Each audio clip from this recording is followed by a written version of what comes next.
ahora en este momento, como anunciamos en nuestras redes sociales, aquí en AES Alambrar, la salud mental, y como pudieron ver, también aparecía el nombre de una tremenda página amiga, compañera, Tejiendo Sur.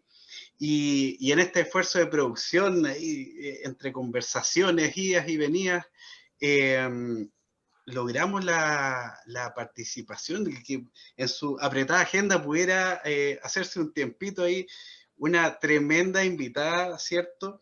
Que vamos a decir ya su nombre, la vamos a presentar. Y eso pues, Linda Calderón del espacio Tejiendo Sur, ¿qué tal, Linda? ¿Cómo estamos? Hola Ale, ¿cómo están? Buenas tardes a todas y todos los que nos están escuchando. Como decía el Alejandro, estamos volviendo a las pistas en Tejiendo Sur. Qué mejor que acompañados de la mano de un gran compañero amigo, Alejandro Iglesias, del programa A Desalambrar la Salud Mental. Es un privilegio y un honor hoy día que tengamos esta invitada, la Loreto Molina. Un aplauso para ella. Vamos a presentar un poco de su carrera, ¿cierto? De su propuesta, desde la psicología, pero también desde la perspectiva de la mujer y de la madre, ¿cierto?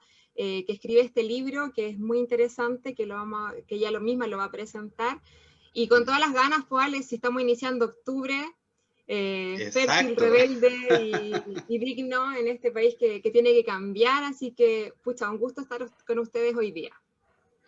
Exactamente. Bueno, contar un poco de Loreto, ¿o no? De la parte de cómo se ha ido formando. Ella es psicóloga, psicoterapeuta, máster en mindfulness, prácticas clínicas y neurociencia en la Universidad de Roma. A ver, espérenme un segundito, y justo creo... Hay un tema con la batería. Espérenme un segundito. Espérenme un segundito. Linda, si puedes... Sí. Bueno, la Loreto también es instructora del programa MBSR, certificada Centro Italiano de Estudios, acreditada por San Diego Center en Mindfulness, en la Universidad de California. También hizo su postítulo de psicoterapeuta clínica cognitiva postracionalista en el Instituto de Terapia Cognitiva INTECO. Tiene una vasta experiencia laboral, Ale, en programas multidisciplinarios de salud mental integral, desde un enfoque clínico comunitario en hospitales y en CEFAM aquí en Chile. Y además es consultora senior en la consultora Mindfulness, trabaja con práctica de atención plena en organizaciones, salud y educación, y su foco está puesto en mujeres, en el pensamiento intrusivo desde una perspectiva de género, en temáticas de maternidad y crianza. Así que bienvenida, Lore, un gusto estar Muy contigo. Muchas bienvenida. gracias, linda Alejandro, qué bonita ¿Desde invitación. qué lugar del mundo nos hablas? Como dijo No. Alejandro. No, ahora es de Chile, desde Bellavista. Muy Muy bien. bien. En lugar. Desde el epicentro. Desde el Desde epicentro mismo. ¿Sabes qué? Yo estuve intrusiando tu libro y, bueno, me gustó mucho la propuesta, la perspectiva desde la que hablas. Y hay una frase que me mató, que la voy a leer porque me gustaría que hablemos de eso. Dice, por un momento es difícil distinguir dónde terminamos nosotras y dónde empieza el hijo o la hija. Nos volvemos pasajeras en tránsito. Quería preguntarte, Loreto, en esta etapa, ¿cierto?, de la maternidad, del puerperio, experimentamos cambios hormonales, por lo tanto físicos, emocionales, hay un sentimiento de pérdida, hay un reacomodo de la identidad y una pérdida también del mundo social. ¿A qué te refieres con pensamientos intrusivos y cómo se transforma esta llegada del hijo a la vida de la mujer? ¿Cuáles son las emociones que hacen que esta etapa sea tan transformadora? Es súper. Primero, qué emocionante escucharlo. Me encanta que lo lean mujeres, que lo lean mamás. De hecho, tengo como una campaña en el Instagram que pido que me lean extractos y escucharlo es muy emocionante porque siento que es como emociones transversales que vivimos. Todas las madres, de todas las generaciones, más o menos psicológicamente y emotivamente, sentimos lo mismo, aunque tengamos maternidades diferentes. Pensamientos intrusivos es como otro como tema regalón que tengo, que es como la rumiación mental, aquellos pensamientos que son automáticos, que no pensamos, que son involuntarios y que tienen que ver en un proceso tan difícil como la maternidad, tan hermoso, pero también con tantas tonalidades emocionales diferentes, Por ejemplo, no existe un proceso en la vida donde existan emociones que son totalmente contradictorias, como por ejemplo la entrega absoluta, pero la desesperación absoluta, el amor absoluto, pero también la melancolía absoluta. Entonces me refiero como a llevar la atención a aquellos procesos que en la maternidad, como se habla tan poco, ahora se habla más, pero como se habla tan poco como un proceso que no es lineal, que no es continuo, esas emociones a veces tienden a leerse como de una manera negativa, como si algo nos pasara, ¿no? Como si estuviéramos padeciendo algo, y de no cruzar grandes, como la depresión postparto, ¿no? Grandes patologías, hay muchos tintes de maternidad que tienen que ver con emociones que son un poco discrepantes en las madres y que se instalan, ¿no? Se instalan y deben ser como reconocidas. A eso me refiero un poco. A mí me llegó súper profundo esa oración. Es difícil distinguir dónde terminamos nosotros y dónde empieza el hijo, porque me pasó que la primera vez que salí sin mis hijos, yo tuve mellizos, sentía que me faltaba un brazo, era como que una parte de mí no está, ¿cachai? Es como una cosa así muy, muy loca. Y me imagino que con tu experiencia igual has podido como tener de frente, como decías tú, una perspectiva más cercana de estos distintos tipos de formas de enfrentar la maternidad, que sin duda hoy día en Chile están determinadas muchísimo por el lugar donde vives, por las condiciones socioeconómicas. Bueno, vamos a hablar más de eso también. Y nos gustaría que nos contaras también como desde tu experiencia, o sea, me imagino que debe ser completamente diferente poder observar la maternidad en un CEFAM, ¿cierto? Donde hay una hora psicológica de cuánto atiende un psicólogo en un CEFAM. 30 minutos. 40 minutos, claro. Claro. Lo que se puede como teorizar de la maternidad desde Roma, digamos, como una cosa bien diferente, ¿no, Lore? Exacto. Mira, como que todo esto surge a partir como de las maternidades que veía en estos lugares, de mi propia maternidad y de lo que hablaban las madres, ¿no? Como, ¿por qué la maternidad? Y eso fue lo que plasmé en el libro, como la maternidad es un cautiverio, es un cautiverio. No estás recluida, pero estás de alguna manera con una fuerza centrífuga hacia ti misma. Eso es cautiverio. El mundo social se apaga muchos meses, pero nadie lo habla así. Y lo otro, que te estás transformando en otra persona, y eso es un proceso que es doloroso y que no tiene que ver con el afecto que le tengamos a los niños.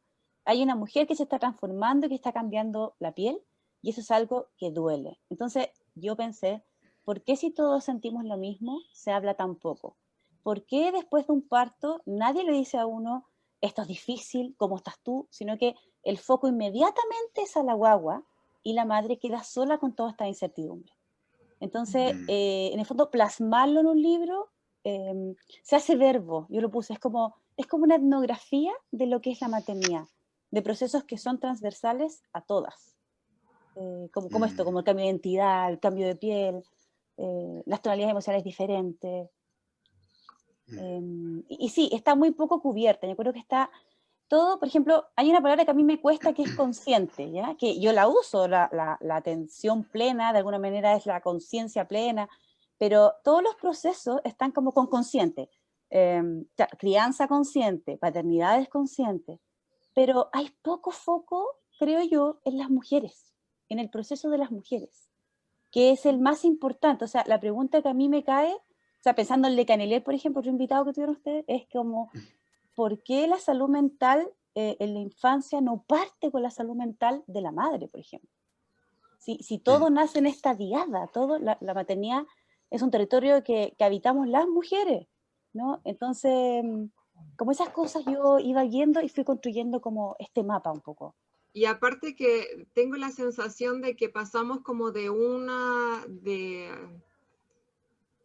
banquillo de juicio dentro del patriarcado, ¿cierto? Que es como la culpa de la madre histórica, así como la mujer tiene que postergarse y sacrificarse, así como con todo un drama, ¿cachai? Así como que, como esa figura de que sacarte el pan de la boca para dárselo al hijo, o que, no sé, si te quedaste viuda o te quedaste sola, entonces tienes que sacrificar tu vida de mujer para la maternidad, ¿cachai? Como esa idea como bíblica del sacrificio de la mujer, pasamos de esa idea a hoy día a una teorización más moderna, ¿cierto?, de lo que es la maternidad, donde seguimos estando llenas de culpas, o sea, con todo este como...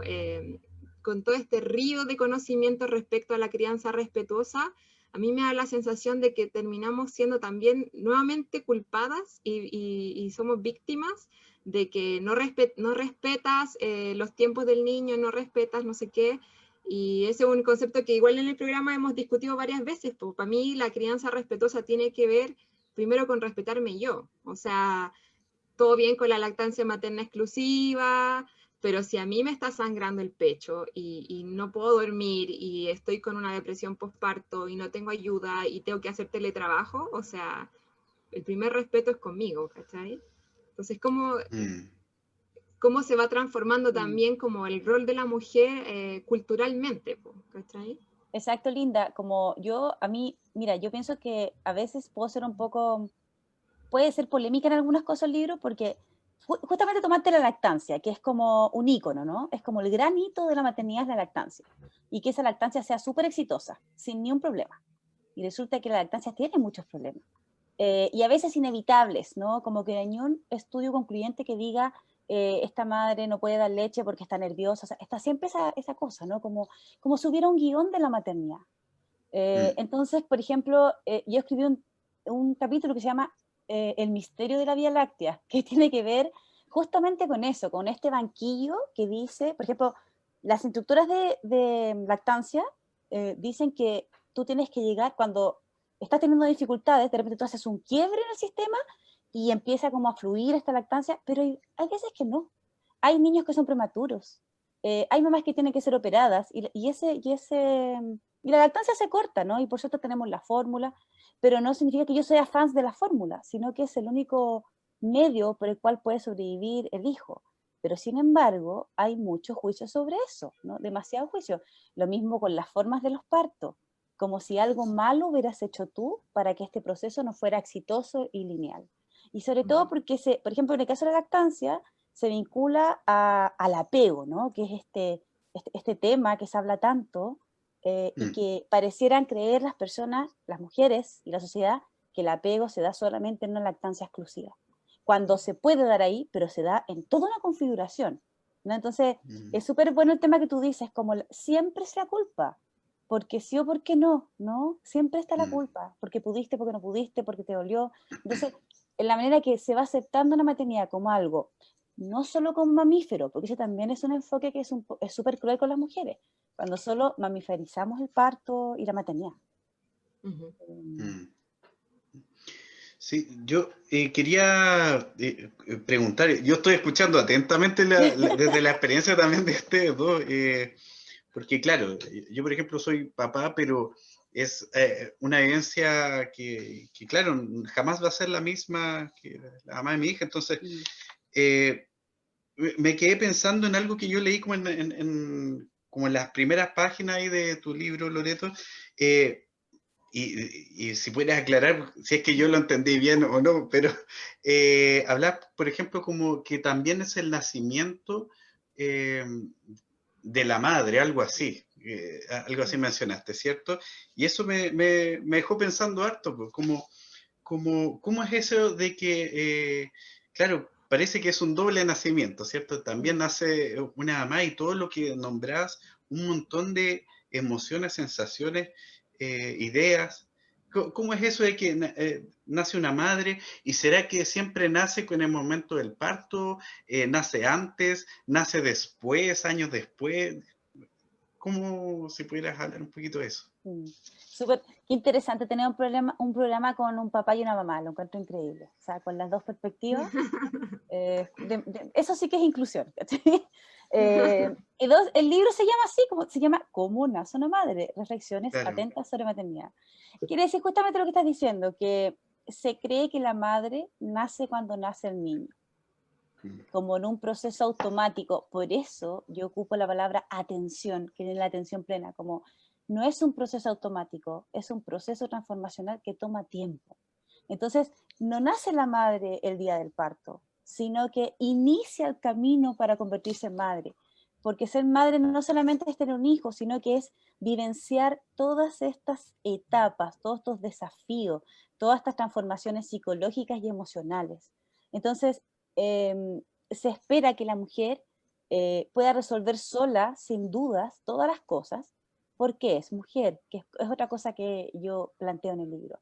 Solo por ser mujer tienes este instinto, ¿no?, que te dice cómo hacer perfectamente las cosas, pero resulta que no es así. Tú vas experimentando tras muchos errores, ¿no?, como en una danza, ¿no?, que luego te pones más experta y vas agarrando como el hilo de la crianza, pero eso toma tiempo. Entonces, una madre nace lentamente, día a día, eh, en paralelo a la crianza, digamos, a esta comunicación que tiene, a este cambio de rol, a este cambio de piel, y no es algo automático.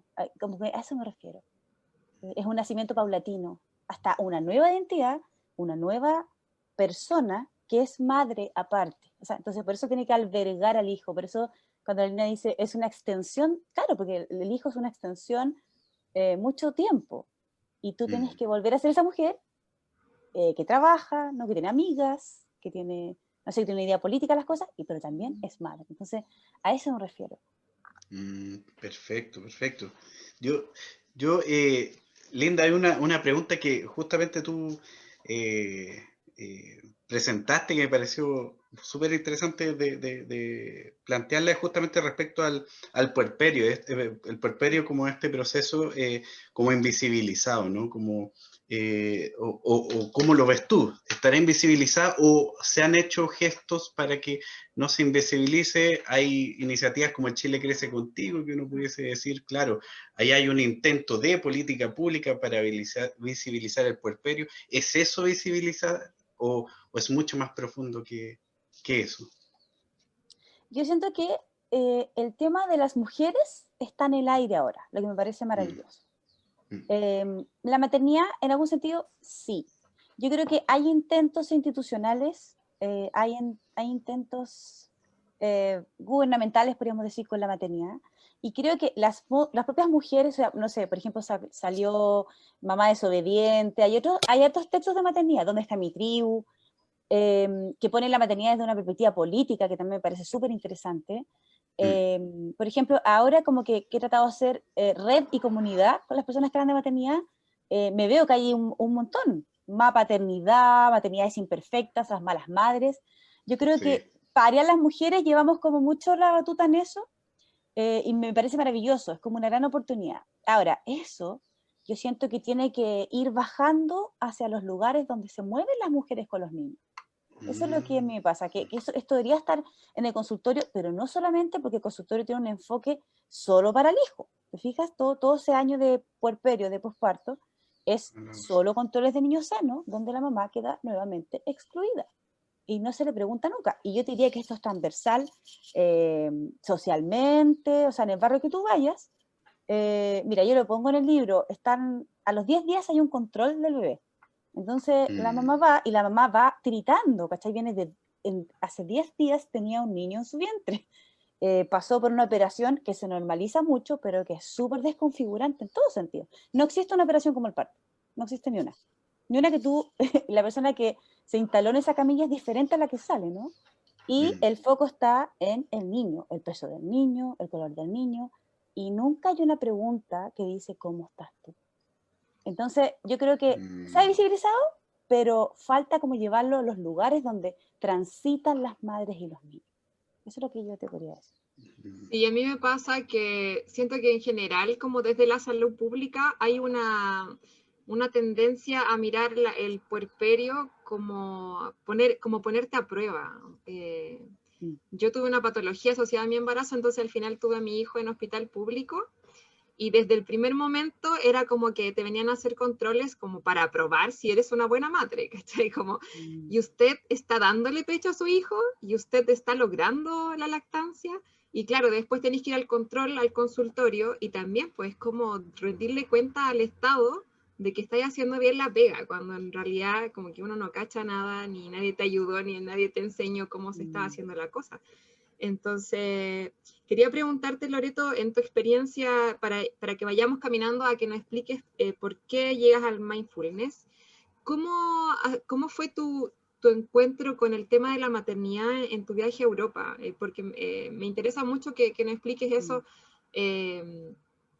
¿Cómo, o sea, respecto a lo que estábamos hablando del puerperio, aquí dice tu libro textualmente, es un proceso universal, ¿cierto? Que viven millones de mujeres hace siglos y es un tema tan invisibilizado o que se trata tan poco. Lo comentábamos, ¿cierto? Desde la salud pública en Chile, desde el CEFAM, desde el hospital, pero ¿cómo se vive allá? ¿Cómo lo pudiste percibir? ¿Se habla del puerperio? ¿Es algo más naturalizado? ¿Hay otro tipo de políticas públicas que podríamos tomar como ejemplo en Chile? Mira, yo me fui, estuve 2 años y me fui con mi hija como de 4 años.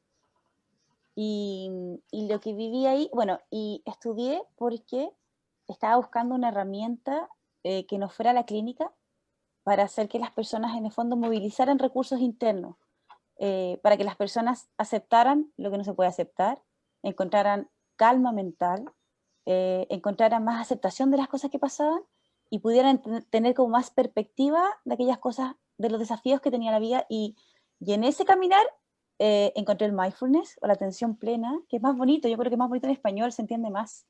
Eh, y como todos los caminos llegan a Roma, me fui a Roma a estudiarlo, porque estaba ya el máster, literalmente fue así. Y llegué a la Sapienza, que es como llegar a la Chile un poco, no sé, como Roma, pero en Roma. Los romanos son súper desordenados también, son encantadores, pero son desordenados. Y justo me tocó mucha madre, o sea, la red que hice allá era con madres, a partir de mi hija. Era más fácil, ¿no? Es difícil ser extranjero en Europa, ¿no? El idioma parece fácil, pero es difícil. Y también el idioma es emocional, ¿no? A uno le cuesta soltarse y todo. Y lo que veía como entre estas madres, en las plazas, cuando jugábamos, paseábamos, es que la maternidad más o menos tenía las mismas dificultades. O sea, cuando yo hablaba estos comentarios, hablaba como, se fijan que la maternidad es un cautiverio, se fijan que uno se convierte en otra persona, sentía que las mujeres tenían las mismas inquietudes. Yo te diría que son sistemas más o menos similares. Pueden funcionar mejor desde el punto de vista administrativo, son más ordenadas, tienen más recursos, pero la maternidad yo creo que baja de la misma manera, como decís tú, como cumpliendo como hitos, como poniendo a prueba a las mujeres. Yo creo que eso es una cosa que es muy transversal, que ha costado mucho como desalambrarla, tomándole el nombre al dueño de casa, como desalambrarla.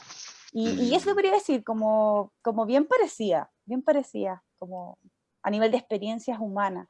Y eso es lo que, y como yo fui como recogiendo estas percepciones a partir de la mía y de las otras mujeres, sentí esto hay que plasmarlo. Hay que hacer como una pequeña, como, no guía, pero como un territorio de esto que nos va pasando, sobre todo el primer año de vida de un hijo, estos procesos.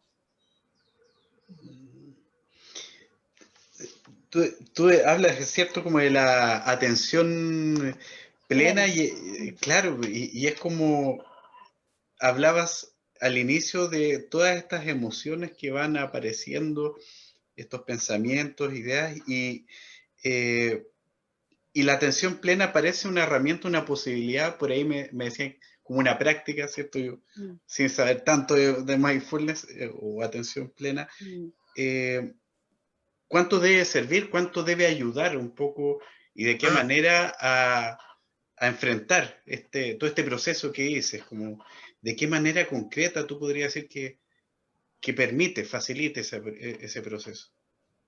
Sí, mira, es que yo siento que cuando tú dices mindfulness, cuando uno dice mindfulness, es un tema que todavía suena muy foráneo, ¿cierto? Sí. Suena muy foráneo, muy raro, muy gringo, y porque la traducción también es poco clara, ¿sí? Porque dice mente llena, pero es como atención desnuda, es la atención plena en aquello que estás haciendo. Caminar, cocinar, todo, ¿no? Y en un proceso tan importante como este, yo siento que es una herramienta que puede ser una gran fortaleza para las madres. Por ejemplo, yo hablo del cuerpo, ¿no? Que el cuerpo la maternidad es un lugar que se siente todo el rato, ¿no? Desde el tuerto, desde el parto, todo se siente mucho y se vuelve como a reacomodar. Pero en el cuerpo se encarnan las emociones, ¿no? Se encarna todo. Y si tú tienes acceso 2 veces al día a aquello que está pasando en el cuerpo, a estos latidos de mi corazón, es ansiedad, son entusiasmo, ¿qué son? Siento agotado mis brazos, necesito bajar mis brazos, es decir, necesito pedirle a alguien que tome a mi hijo para yo bajar mis brazos, o sea, tener un momento de volver la presencia mental hacia las cosas que te pasan, son un recurso para poder entenderlo. Yo creo que la maternidad se requiere ese tiempo, pero como está instaurada como en un deber ser, de que todo el tiempo es para el niño, y que sí, tiene una atención, es un presente continuo, ¿no? Pero tiene que haber un momento en que la madre vuelva a la presencia hacia sus pensamientos, hacia sus sensaciones físicas y hacia sus emociones, para tener idea dónde está, ¿no? ¿Dónde está? Si necesita pedir ayuda, si necesita descansar, si necesita, típico que las mamás dicen, tengo la cabeza caliente, porque de tanto pensar también, ¿no? De tanto asustarse, de estar en una alarma permanente. Entonces, en ese sentido, yo creo que puede ser una herramienta importante, y porque hay otra cosa que se desprende de la atención plena, que es una cosa muy bonita que se llama como la gentileza hacia uno mismo, hacia el mismo proceso, que es la compassion, también se habla, es como uno de esa atención plena, no solamente sentarse y meditar, sino que es como una forma de vivir aquellas cosas que nos pasan en la vida, no en automático, ¿cachai? No como los libros de crianza, que son un poquito en automático, siento yo. Ahí yo lo veo como una herramienta, y yo siento que escribí un libro desde una atención diferente a la maternidad.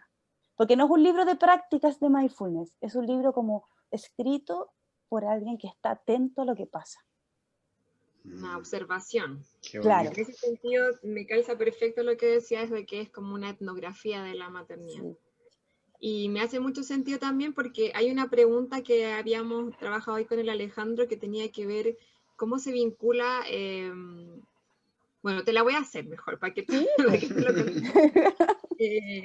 ¿cómo se vincula la importancia de la contención comunitaria en el puerperio junto a esta práctica que tiene que ver más que todo con el dominio individual, ¿cierto? De mis pensamientos, como con la mente en calma. ¿Cómo se vinculan esas dos áreas? Como lo comunitario y lo individual, que es la práctica del mindfulness. Oh, es súper buena pregunta. Tomo los dos temas. Mira, escribí un capítulo que se llama Madres que acunan madres, que quiere decir de que la maternidad tiene que dejar de verse en soledad. Tiene mucha soledad la maternidad también, y melancolía, pero es como si la sociedad aceptara que esta madre va a hacer todo bien, ¿no? Y las madres quedan solas.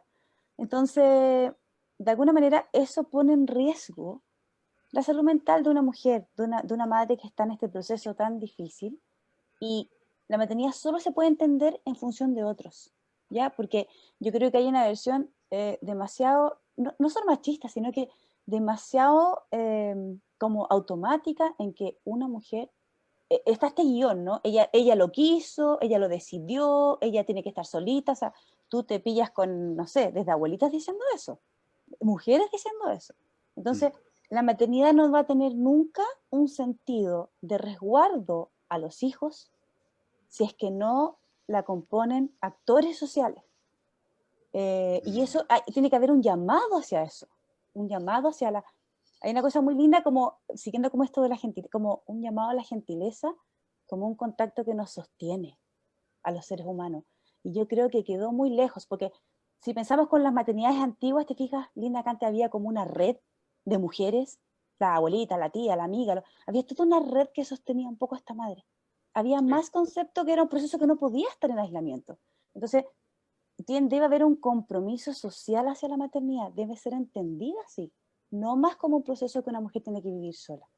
Lamentablemente hay muchas mujeres que por motivos están solas, pero entonces la otra red es la que tiene que activarse. La que les decía recién, como los lugares donde transitamos las madres en ese primer año, debería ser una red que contiene, ¿no? Que que, que de alguna manera hace esta red comunitaria para proteger a la madre y el hijo. La maternidad no tiene sentido si no protege a la madre y el hijo en su conjunto. Eso es lo que... Y eso incluso puede ser un contacto telefónico, una llamada, decir cómo estás, ¿no? Hacer esa compañía un poco. Y cuando tú me dices lo individual, es más o menos lo que decía antes. Yo escribí sobre eso, como cuando alguien me llamaba, en mi propia maternidad, cuando alguien me decía voy a verte, era realmente una oportunidad para yo volver la atención hacia mí. O sea, aparte de compañía y amor, y que podía conversar con alguien, y que podía decirme cómo está el mundo externo, porque se apaga, mínimo se apaga 8 meses, porque la vida de los otros sigue. Te fijas que las mujeres están viviendo un momento súper extraordinario, pero la vida de los otros sigue. Los otros siguen trabajando, siguen almorzando, siguen saliendo, y tú estás con este proceso sola. Entonces, cuando la comunidad tiende a la madre puede volver la presencia hacia ella. Digas puede decir cómo estoy, ¿no? Cómo estamos hoy día, estoy triste, tengo mucha melancolía, necesito ayuda. A las 5 de la tarde me bajo una tristeza tremenda. Y yo creo que ese es como el engranaje entre lo individual y lo colectivo. No sé si te respondo. Me hace acordar eso de una amiga que llega un momento en que, claro, lo tira como en broma, pero yo creo que había harto en serio eso de... todos me preguntan cómo está mi hijo, pero ¿en qué momento me preguntan de cómo estoy yo? La tiro como en broma, pero yo sentí que era algo como que igual era un tema importante, sensible para ella. Y eso me llamó la atención. Sí, es como Sí, esto, y ¿no? aparte que uno está también como el rollo de la autoaceptación, ¿no? De todo, de tu transformación. O sea, yo me acuerdo de mi puerperio y era un pulpo, o sea, literalmente estaba así, ¿cachai? Entonces te transformas en alguien que tampoco sabes cómo presentarlo públicamente. O sea, a mí me pasó como al revés, como te voy a ir a ver, no, no quiero que me vengan a ver porque ni siquiera como que podía adaptarte a tu nuevo yo, como, y cómo encajar eso en tus relaciones familiares, a tus relaciones de amistad, o sea, es una autoaceptación también de tu nueva vida. Y lo otro que quería comentar es que yo me fui a trabajar a Bolivia y si bien no existía una ley que protegiera mucho a la mujer, porque allí el postnatal dura un mes, o menos creo, como 3 semanas, la comunidad y los lugares, los espacios, se adaptaban culturalmente para proteger a esa maternidad. Entonces yo trabajaba en un viceministerio y la secretaria llegaba, había instalado la cuna de la guagua ahí al lado de su escritorio. Trabajábamos como 11 personas en ese piso, que la mayoría eran hombres, aymara. Trabajaba un viceministro, trabajaba el director de la Dirección de Autonomía Indígena donde yo trabajaba. Y cuando la mamá, que era la secretaria, estaba al teléfono y lloraba la guagua, cualquiera de los que estábamos ahí partía a socorrer a la guagua, ¿cachai? Entonces, aun cuando no existe una legislación que proteja ese periodo del puerperio y ese periodo de la adaptación de la madre, ¿cierto?, a esta nueva vida, se puede generar redes de apoyo, se puede generar soluciones, depende de la voluntad y de esta gentileza de la que tú hablas, ¿cierto? Y qué importante que estemos hablando de esto ahora, porque estamos próximos a construir una nueva constitución, porque todos los que estamos aquí vamos a votar a prueba. Y son temas que tenemos que absolutamente abordar, creo yo. O sea, lo que está diciendo la Loreto de poder generar, discutir el debate, discutir fórmulas para poder extender estas redes de apoyo, generar estas formas de solidaridad, de gentileza, ¿cierto? De contención a las madres y a los niños también. Porque un empleador que te dice, me da lo mismo, que no podáis dejar a tu hijo con otra persona, tenéis que venir a trabajar, no está haciendo solamente daño a esa madre, está haciendo también daño a ese niño, a esa niña, ¿cachai? Entonces, qué importante es que podamos en este contexto actual ir pensando fórmulas, ¿cierto?, para poder extender la protección al puerperio. Oye, mandan saludos desde Colombia. Dice, gracias por compartir sus conocimientos y aprendizajes. Wow. Mira, Maravilloso. sí, maravilloso. No sé si iba a decir algo, Loreto, es que había una pregunta ahí que está justamente continuando, que va en la línea un poco lo que mencionaba Linda y lo que decías tú, que justamente respecto a ¿cuál desde tu punto de vista serían los riesgos, tanto para la madre, para la o el bebé, de dejar a la madre sin apoyo socioemocional en el puerperio? ¿Qué riesgos ves tú que implica? Sí, mira, una de las cosas que más... hay una palabra súper... Hay un concepto súper bonito que se llama matresencia. Matrescence viene de una antropóloga y luego la acuña una psiquiatra que se llama Alexandra Sachs, que empieza a estudiar el posparto en las mujeres. Y ella empieza a decir que, y yo también lo creo, que la matresencia, que es este periodo de adaptación, de este cambio de identidad, se parece a la adolescencia. Entonces, matresencia, adolescencia, donde hay un cambio de piel, donde hay un cambio hormonal, donde hay un cambio psicológico, donde estás dejando de ser tú misma para transformarte en otro.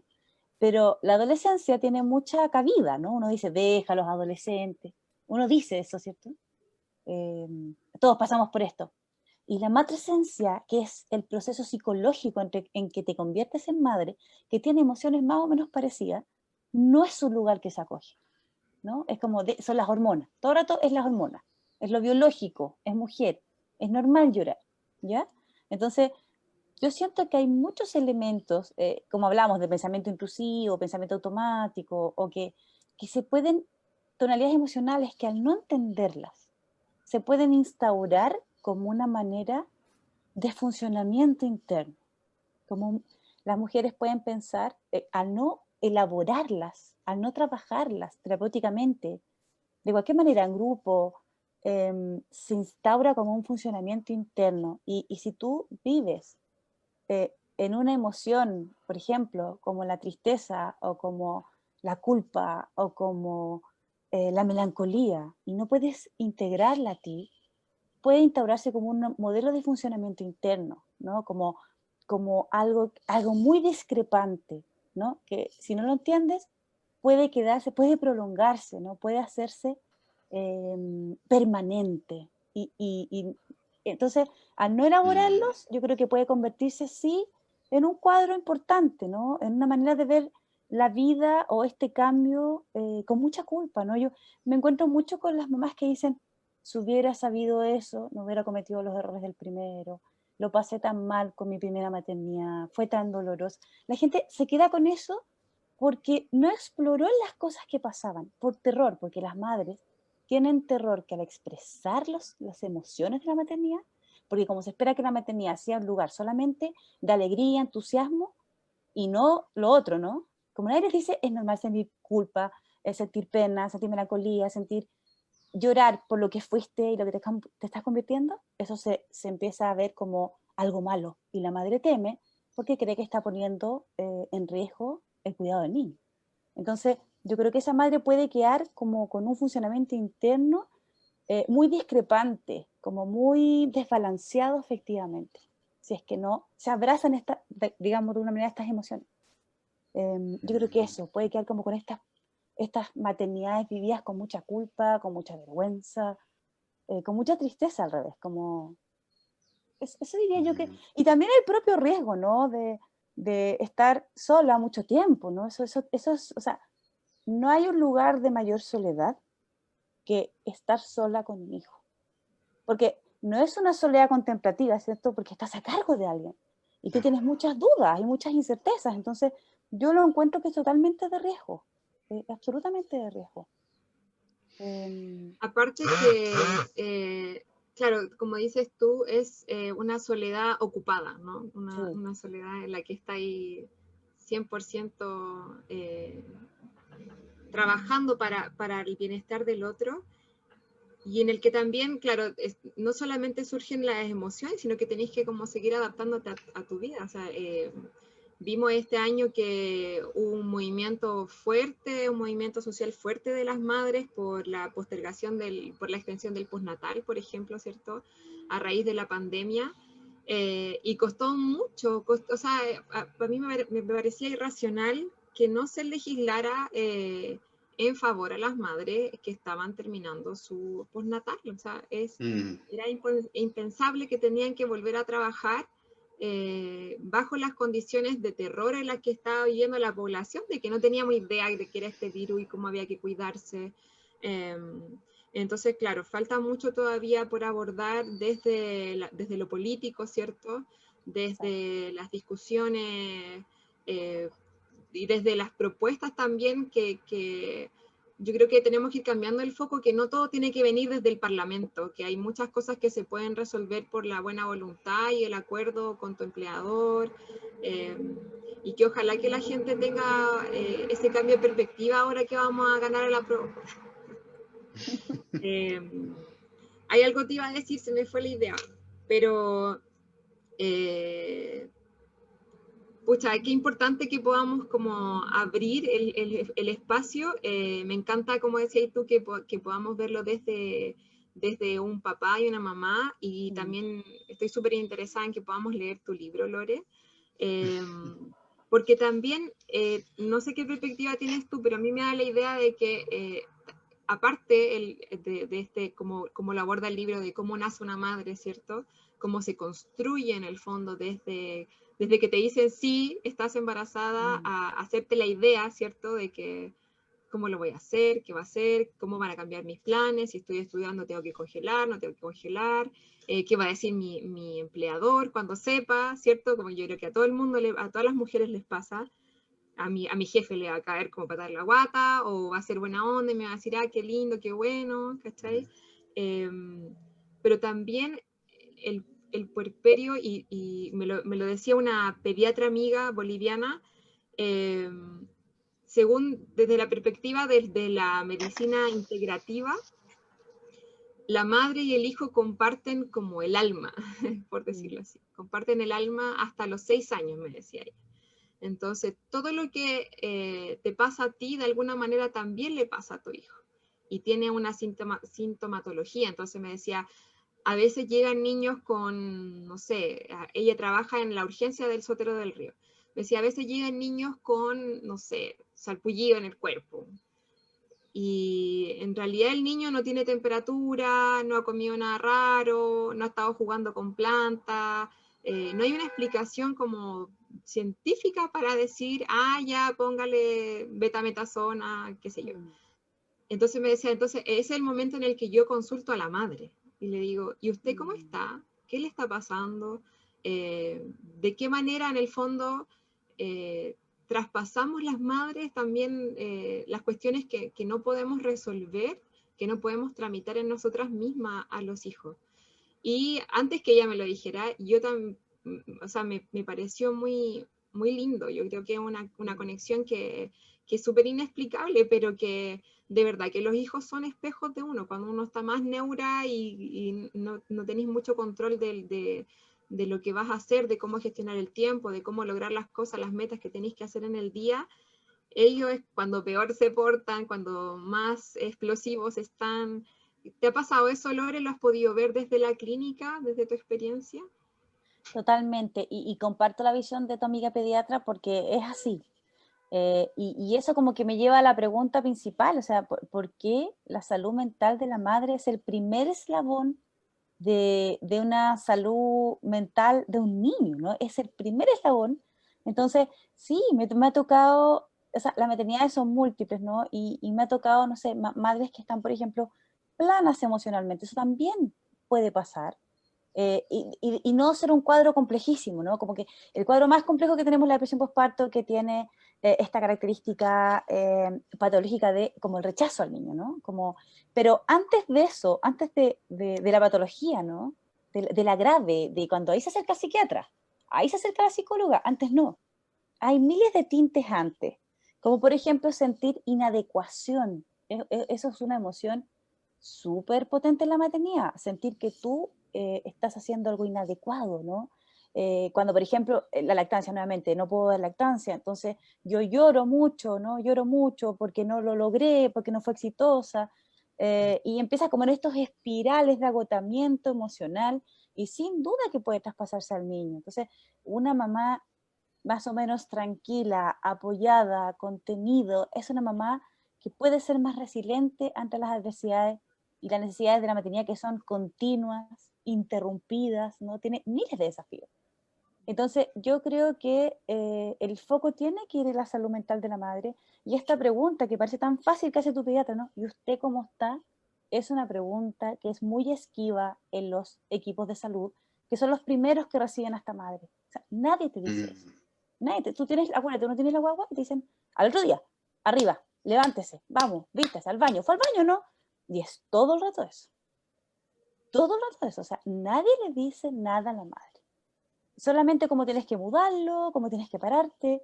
Entonces yo creo que mientras más esté cubierto eso, la maternidad como un proceso no automático, sino atento a lo que está pasando en esa viada, puede estar, se puede prender la alarma cuando hay otro tipo de cosas, ¿no? Como te decía, yo he visto aplanamiento afectivo de la maternidad, ¿no? Cuando estas madres, por ejemplo, que hacen todo un poco en piloto automático, ¿no? Como, eso se ve en la clínica mucho, como vestir, arropar, dar la leche, pero todo con una cara muy plana, y piensa que el niño lo primero que sigue es tu cara es el reflejo, ¿no?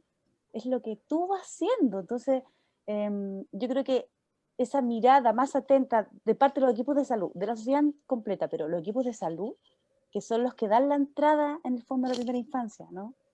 Las guaguitas y los niños están muchos años, yo diría los primeros 6 años, como dice ella, están ahí con los médicos, con los doctores, y ese es el foco, yo creo que tiene que cambiar para que la infancia y la maternidad sean protegidos igualmente. Súper. Qué, qué interesante. ¿Se escucha, cierto? ¿Sí? Sí. Ya, ya. Claro. Ya, súper, súper.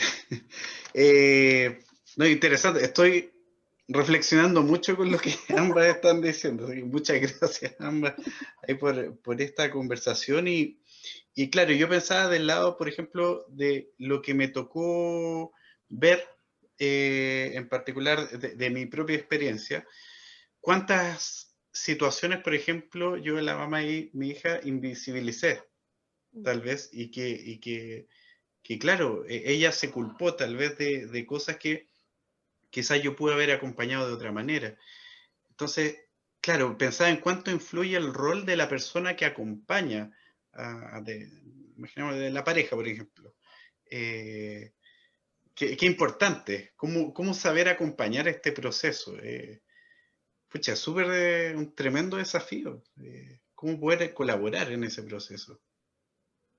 Sí, yo creo que además estoy pensando a propósito de este movimiento, ¿cierto?, que hubo por la extensión del postnatal de emergencia al inicio de la pandemia. Estoy pensando también en los movimientos por la violencia obstétrica, que están súper presentes hoy día en Chile.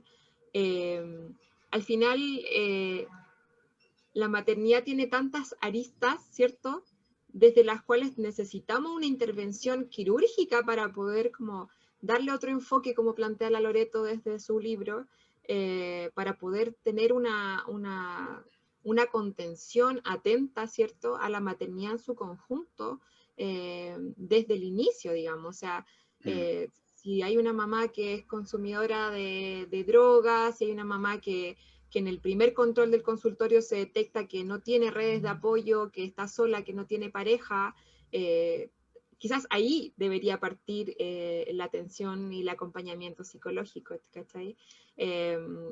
Luego, como decía la Loreto, es tan cierto, yo creo que desde un hospital público hasta la mejor clínica, este trato infantilizante a la mujer de que tú decías, hizo pipí, le dio el pecho, es que no lo está intentando, es que no sé qué, no sé, yo pude vivenciar cosas así súper feas en el hospital, como un trato súper denigrante hacia las mujeres, en el que casi militarizado, así como ya todas al pie a las 8 porque va a venir el médico, y un viejo así como, ya señora, échese, abre las piernas, es como un trato penca, ¿cachai? Que en verdad nadie se lo merece.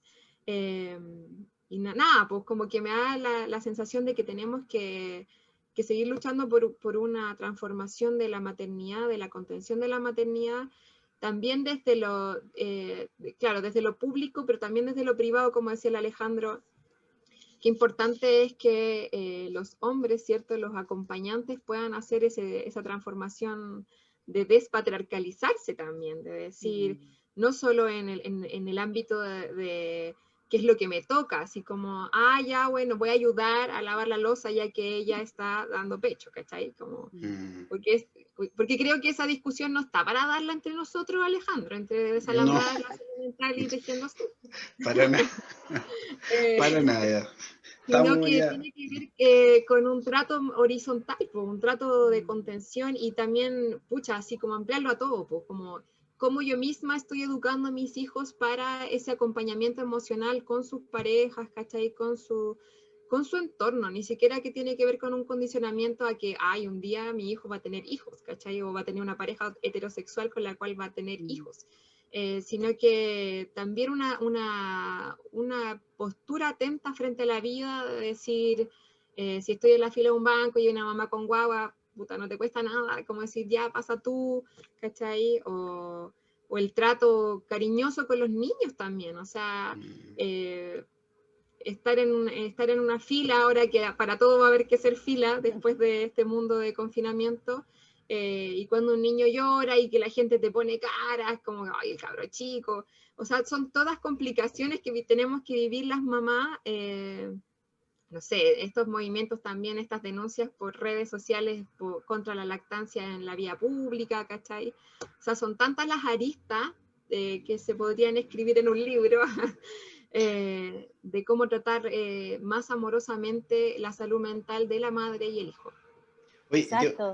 Y qué bonito, disculpa, qué bonito lo que decía sí. Alejandro, como yo creo que es un tremendo insight así de un papá, decir cuántas cosas se invisibilicé. O sea, también es súper bonito eso de no, mira, eso también es de mindfulness, como la mente principiante, pararse del no sé, ¿no? Del inexperto, y eso me acuerdo súper lindo, que en el fondo, en cosas tan simples, ¿no? Como, por ejemplo, yo tenía pacientes y que es súper normal, que la hora más difícil de la crianza son como las 6 de la tarde. Cuando cae el crepúsculo de este sol que tengo yo aquí, este sol angelical, cuando tienes un recién nacido, se abre la segunda compuerta, ¿no? La etapa vespertina, que para todos los seres humanos es muy difícil, ¿no? Es esta melancolía, esta cosa naranja, en que el niño empieza a hacer el sueño, empieza a ser como el intestino y va a tener más llanto, vas a despertarte muchas veces. Entonces, la mujer viene de toda su rutina del día y a las 6 siente que no tiene fuerzas, por ejemplo. Entonces, necesita pasar la guagüita un rato, ¿cachai? Pasar la guagüita un rato para tú, nuevamente, conectarte un poco con cómo estamos, cómo están los hombros, me bañé, comí, fui al baño, tomé agua hoy día, ese tipo de cosas. Entonces, yo creo que toda esta conversación es en el fondo para hacer la maternidad un lugar más amable, gentil y compasivo con las madres. Y yo creo que es súper bonita esa postura que dice él, ¿no? Como del no saber, que esa es la mejor que podemos tener. Son preguntas que, claro, uno se hace escuchándolas a ustedes, ¿cierto? Y también como uniendo piezas y pucha, me quedo pensando harto con ese punto y quería como no dejar pasar unos comentarios que estaban haciendo. Solange Castro, ahí, linda amiga, interesante programa. Saludos desde Bolivia, todo el apoyo. Y Maju Urquieta dice, a ver qué piensa también Loreto, hace falta una capacitación al equipo de salud posparto completo, desde un ámbito emocional, tanto médicos como matronas y enfermeras. ¿Qué te parece eso? Me encanta. Hay un autor, hay un libro precioso de mindfulness y salud que se llama Attending, se llama Atendiendo, que es precioso. Que lo escribió un médico de salud familiar norteamericano que trabaja como en un CFM de Estados Unidos. Entonces, él empieza a notar que hay una deformación profesional en los médicos. Los médicos no pueden estar muy conectados con las personas, no les enseñan esas cosas, porque todo esto se entrena, la amabilidad, la atención, son cosas que se entrenan. Entonces se da cuenta que los médicos, y el parto en la maternidad es muy curioso, se llama Ronald Epstein. Entonces empieza a decir que los médicos hay una deformación profesional, que no son atentos, que están escribiendo en el computador, que no se conectan y que no escuchan la teoría que tienen sus pacientes sobre sus propias enfermedades. Entonces él empieza a decir que la atención en la salud es indispensable, mirar a los ojos, estudiar lo que el paciente trae del mismo, ¿no? Estudiar las emociones que trae él, harían de todos los procesos de salud una cosa como un círculo más virtuoso, ¿no? Porque se hace muy rápido, es muy automática la salud. Entonces, cruzándolo con esto, o sea, se ha llevado la atención plena a la salud y se ha visto que tiene muy buenos resultados a todos los niveles. Entonces yo creo que es súper bien lo que dice ella, que la salud, los funcionarios de salud, que son la primera gran instancia del nacimiento, deben estar capacitados en esto. No solo en cómo hacer las cosas y procedimientos, sino en cómo conectarse con las personas que están buscando bienestar en el fondo, ¿no? Les dejo el nombre de ese libro que es precioso. Está enfocado en médicos sobre todo. Atendiendo se llama. De Oye, Ronald Epstein.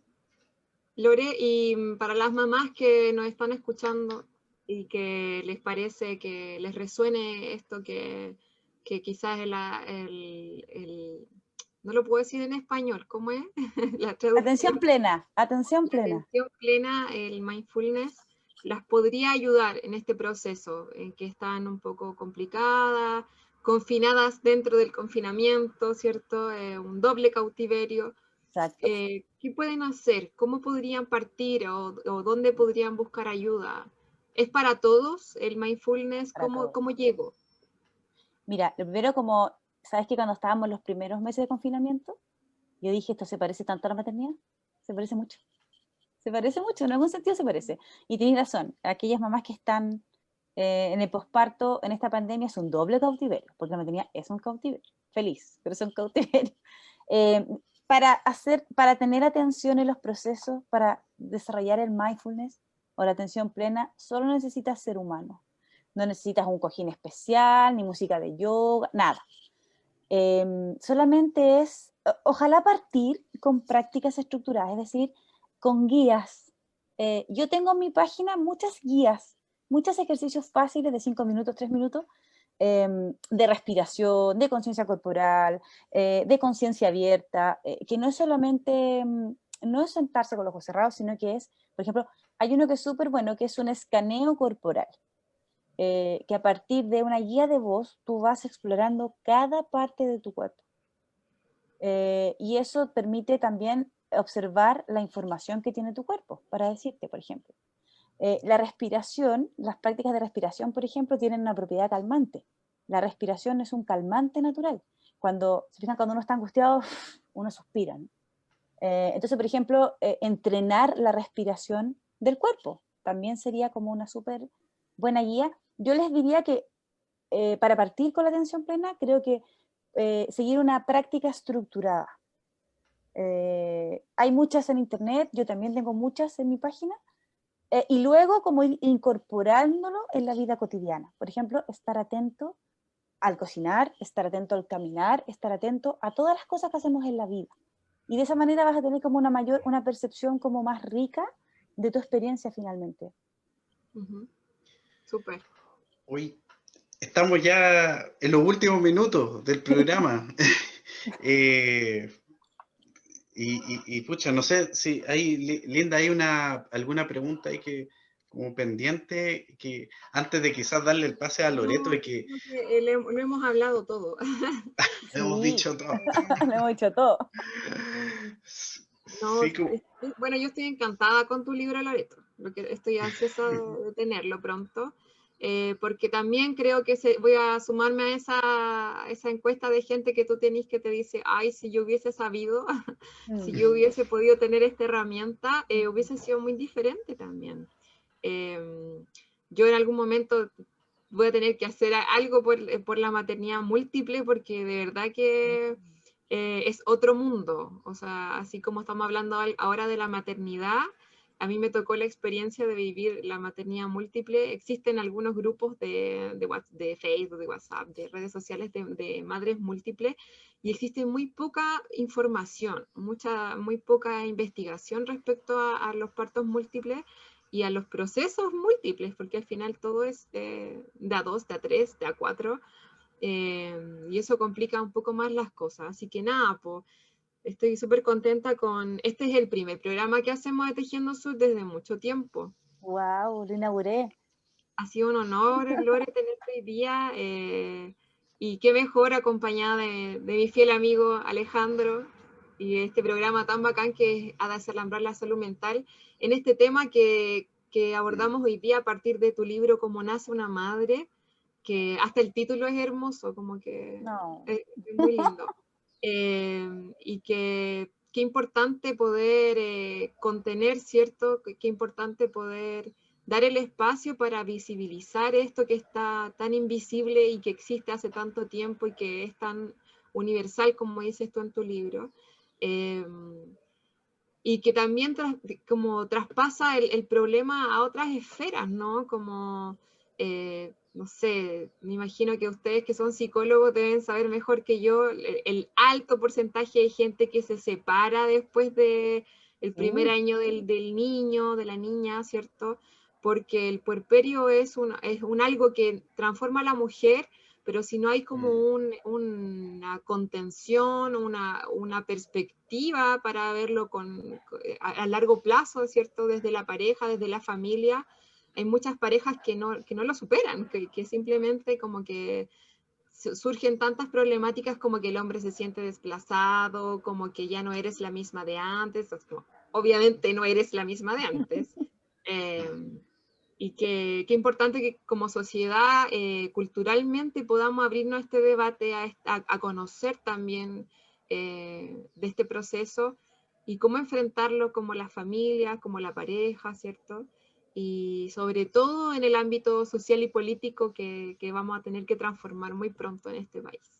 Así Exacto, que nada, exacto. yo por mi parte feliz, encantada de verte, Lore, después de tanto tiempo, Sí, tan igualmente. sabia, eh, así que muchas gracias por la conversación.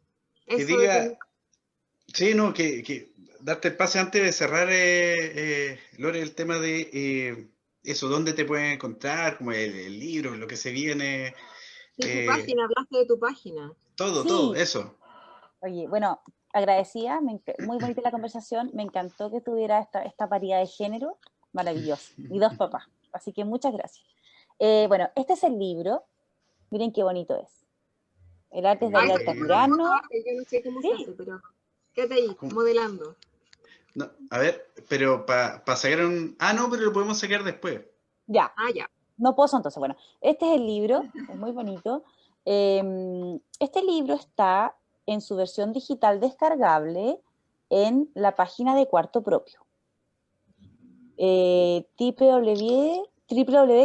www.cuartopropio.com. Está en su versión digital, vale 8.000 pesos. Este ya se lanzó digital. Para quien lo quiera leer en Kindle, en, en EPUB, en PDF, están todas esas versiones. Ya. ¿Ya? Así que está descargable. Pueden encontrar todos los audios que les hablé, todos estos temas de maternidad, atención plena, en mi página que es loretomolina.cl.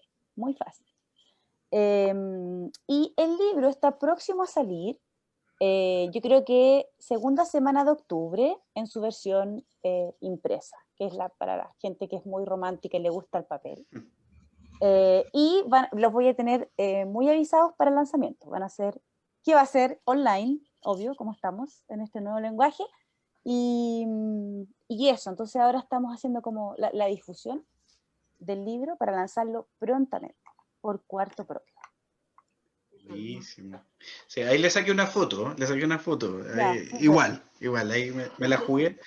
Y eso, pues, agradecerte, Loreto, de verdad, deja hartas reflexiones este programa para quienes ahí se queden como quieran repetir, va a estar no solamente aquí en Facebook de Tejiendo Sur, a Desalambrar la Salud Mental, también va a estar en YouTube. Vamos a estar compartiendo podcast y todo, para que repitan y difundan estas conversaciones cuantas veces quieran. Así que eso, y maravilloso haber compartido también ahí con la querida amiga Linda Calderón de Tejiendo Sur para poder compartir este espacio. Eso pues. Gracias a ambos y que sigan adelante porque sus espacios son demasiado importantes y bonitos para la salud mental y para todos estos temas. Súper. Eso pues. Vamos a entonces